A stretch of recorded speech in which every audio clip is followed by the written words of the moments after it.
अभी हमारे साथ हैं लोक जनशक्ति पार्टी रामविलास के प्रवक्ता राजेश भट्ट जी। इनसे जानेंगे बोचहा इलेक्शन में ये खबर आ रही है कि बीजेपी को लोजपा ने समर्थन दिया है, इसमें कितनी सच्चाई है? राजेश भट्ट जी, ये खबर आपने भी सुना होगा कि लोक जनशक्ति पार्टी जो है वहाँ बोचहा में बीजेपी को अंदर से सपोर्ट कर रही है। ऐसी खबर आप लोग को कहाँ से मिलती है? मुझे नहीं, ये बात आप बेहतर जान सकते हैं क्योंकि आप भी। मुझे जानकारी इसकी नहीं है, लेकिन एक बात तय है, हमारी जो पार्टी ने तय किया है कि हम लोग बोचहा में बिल्कुल तटस्थ रहेंगे।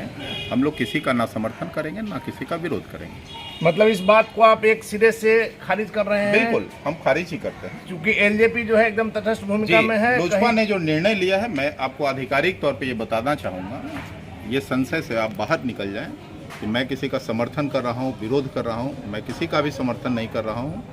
आप ये तय मान लीजिए कि बोचहा जो है, बोचहा में हम लोग, हमारी पार्टी पूरी तरह से तटस्थ रहेगी। लेकिन राजेश भट्ट जी, जहां आप लोग बिहार में हर घटना के पीछे अगर कोई सबसे पहले पहुंचता है तो वो लोक जनशक्ति पार्टी रामविलास के चिराग पासवान हैं, आप लोग हैं। और बिहार की जो सबसे हॉट सीट अभी बनी हुई है, जिसको लेकर के हंगामा आप देख रहे हैं कि जो क्रिएट हुआ है, जिसमें कि मुकेश सहनी को निपटाना पड़ गया, वैसी स्थिति में आप लोग क्यों इससे साइड हट गए?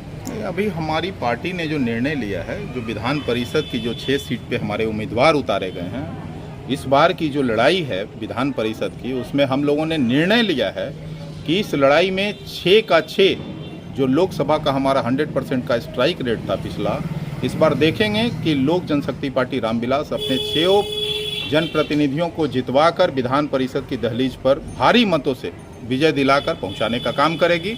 और उसमें हमारे तमाम कार्यकर्ता, तमाम नेता, आप देखे होंगे कई प्रभारियों को हमारे राष्ट्रीय अध्यक्ष जी ने नियुक्त किया है। तमाम प्रत्याशियों को, उन जिलों के तमाम प्रत्याशियों को चुनाव में केंद्रित करके निर्देश जारी किया है। और हम लोग भी अब कुछ ही दिनों के बाद, 1-2 दिनों के बाद, हमारे राष्ट्रीय अध्यक्ष भी पटना पहुँचने वाले हैं 1-2 दिन के अंदर, तो एक बैठक होगी और बैठक के बाद हम लोग तमाम लोग जितने भी और बच गए हैं यहाँ प्रदेश में, मैक्सिमम लोग, हम लोग उन प्रतिनिधियों की मदद में, सहयोग में, उनके पक्ष में बहुमत जुटाने के लिए बिहार विधान परिषद की जो सीट है, जो चुनाव है, उस पर भी हम आएंगे भट्ट साहब। लेकिन एक आखिरी सवाल आप ये बता दीजिए बोचहा को लेकर के कि क्या बीजेपी से लोजपा की नजदीकियां बढ़ रही हैं? देखिए, नजदीकियां बोचहा कोई कारण होगा, मैं नहीं समझता। बोचहा में हमारे राष्ट्रीय अध्यक्ष ने क्लियर स्पष्ट किया है कि तटस्थ हम रहेंगे, हम ना किसी का समर्थन करेंगे। इन दिनों की घटनाओं से यह सवाल उठ रहा है कि बीजेपी से लोजपा की, चिराग पासवान की नजदीकियां बढ़ रही हैं। चिराग पासवान जी दूर कहाँ हैं? मैं कहता हूं कि एनडीए से हम लोग थोड़े दूर हैं। एनडीए से हम लोग तो दूर है नहीं। बिहार में हमारा गठबंधन नहीं है, एनडीए से हम बाहर कहाँ हैं? ये आप बिहार में सिर्फ आप अलग हैं। और जो हमारे राष्ट्रीय नेतृत्व जो निर्णय लेते हैं, हम लोग उसमें साथ हैं। और जो देश के यशस्वी प्रधानमंत्री जी जिस तरह से देश के विकास और जिस तरह से एक पैमाना फिक्स किए हैं देश के सर्वांगीण विकास के लिए, सबका साथ सबका विकास, निश्चित तौर पे स्वागत योग्य है। एमएलसी चुनाव पर आते हैं भट्ट साहब। एमएलसी चुनाव में आप लोग ने शुरू में कहा कि सभी सीटों पर लड़ेंगे, फिर बाद में आपने कहा कि मैं वैसी सीटों का हम लोग चुनाव कर रहे हैं जिसमें हमारे जीतने की संभावना है, जीतने के लिए खड़ा हो रहे हैं, और बहुत सा सीट ऐसा रहेगा जिस पर हम लोग अपना समर्थन देंगे जीतने वाले उम्मीदवार, जो आपकी विचारधारा से मेल खाता है। जी, हम लोग किसी अपने सिर्फ प्रत्याशियों को जीत दिलाने के लिए इस बार पूरी तरह केंद्रित हैं। पार्टी ने कमर कस रखा है। आप देखेंगे कि 6 का 6 हमारे प्रत्याशी विधान परिषद की रैली, 6 का 6 आप जीत जाएंगे। 6 का 6 सीट लोक जनशक्ति पार्टी रामविलास इस बार हासिल करेगी और भारी मतों से जीत कर विधान परिषद पहुंचाने का काम करेंगे। हमारे तमाम नेता कार्यकर्ता एकजुट होकर क्षेत्र में काम कर रहे हैं और उनकी मदद में शामिल हैं। चलिए भट्ट साहब, आखिरी सवाल आपसे ये लेंगे कि आप लोग सरकार की वो कमियां जो दिखाना चाहिए, जो बताना चाहिए, विपक्ष जो नहीं बताता है वो आपकी पार्टी और आप लोग बताते हैं। वैसी स्थिति में जो बिहार दिवस में कल जो घटनाएं हुई हैं, जो करीब करीब 200 बच्चे, आधिकारिक आंकड़ा हालांकि ये नहीं है, 160 के आसपास है, लेकिन करीब करीब 200 बच्चे जहाँ तक हमारी जानकारी है, जिनमें कई बच्चों को ऐसी स्थिति आई कि पीएमसीएच में भर्ती कराना पड़ा। तो इस बिहार दिवस की जो इतने तामझाम से 3 दिनों की जो शुरुआत हुई थी, वैसे में पटना में जिस तरह की घटना को आप क्या? देखिए, आपने अभी कहा कि तमाम कमियों को दिखाते हैं, तमाम कमियों पर प्रहार करते हैं। कमियों पर प्रहार करना मेरा मकसद नहीं है। मकसद है सरकार को सचेत करना। जी, आज पूरा बिहार त्राहिमाम की स्थिति में पहुंचा हुआ है। बिहार में बेरोजगारी का जो आलम है वो त्राहिमाम की स्थिति में पहुंच गया है। आज युवा जब हक हुकूक की बात करते हैं तो उन पर डंडे बरसाए जाते हैं। आप देखिए, छोटा सा बिहार दिवस का कार्यक्रम था, ऐतिहासिक दिवस है बिहार के लिए, तमाम बिहार वासियों के लिए गर्व करने का दिन था। और उस दिन जब हमारे नन्हे मुन्ने देश के कर्णधार और भविष्य उस बिहार दिवस के कार्यक्रम में जब सरकारी तौर पे शामिल होते हैं और इसको दबाने का भी और प्रयास किया सरकारी इंतजामात के तहत उनको जो बासी खाना परोसा जाता है और टैंकर का जो पानी दिया जाता है, आप देखे होंगे फूड पॉइजनिंग से 200 लगभग बच्चे परेशान हो गए।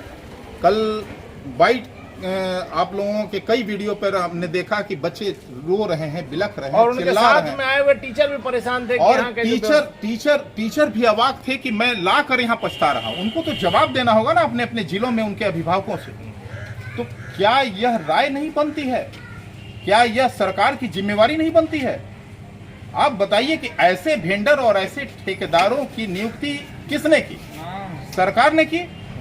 और जब सरकार की जिम्मेवारी बनती थी बिहार दिवस में उनको भोजन और पानी का, तो ऐसी कम गुणवत्ता वाली या कह लीजिए कि खराब गुणवत्ता का खाना उन्हें क्यों परोसा गया? इसके प्रति मुख्यमंत्री इसके जिम्मेवार होंगे। आखिर इस लापरवाही के तहत सरकार की जिम्मेवारी तय होनी चाहिए। और जो मौत नहीं हुई, अगर मौत होने लगती तो मौत का आंकड़ा 200 के पार चला जाता, तो कौन होगा जिम्मेवार? सरकार को इसका जवाब देना चाहिए। बिहार दिवस शौर्य दिवस के रूप में मनाया जाता है, बिहार के लिए एक ऐतिहासिक दिवस है।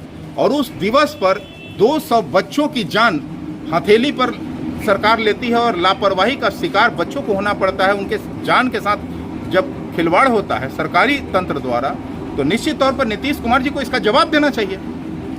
और हमारे राष्ट्रीय अध्यक्ष आदरणीय श्री चिराग पासवान जी किसी में दोषारोपण नहीं करते हैं और कमियां नहीं खोजते। कहा कि कहीं एक भी घटना होती है, एक व्यक्ति भी मरता है, चाहे वो जहरीली शराब आपने देखा होगा, तो आप लोग पहुंचते हैं। आपने देखा होगा कि जब होली रंग और उमंग का त्योहार, गरीब और अमीर का भेदभाव जहां मिट जाता हो, एक ऐतिहासिक दिवस पर पूरे बिहार में लगभग 33 से भी ज्यादा मौतें हुई हैं और सरकार उसके जवाब के तौर पे कहती है कि साहब नहीं, इनकी मौत हार्ट अटैक से हुई है, जबकि पोस्टमार्टम की रिपोर्ट अभी नहीं आई है। और वहाँ के पुलिस अधिकारी और वहाँ के जिलाधिकारी वैसे ही आप देखे होंगे बलथरी की जो घटना है बेतिया जिले में, एक डीजे चालक को पुलिस द्वारा बर्बरतापूर्ण इस तरह से पीटा जाता है कि उसकी मौत हो जाती है और पुलिस अपने FIR में दर्ज करती है कि उसकी मौत का कारण मधुमक्खी के काटने से।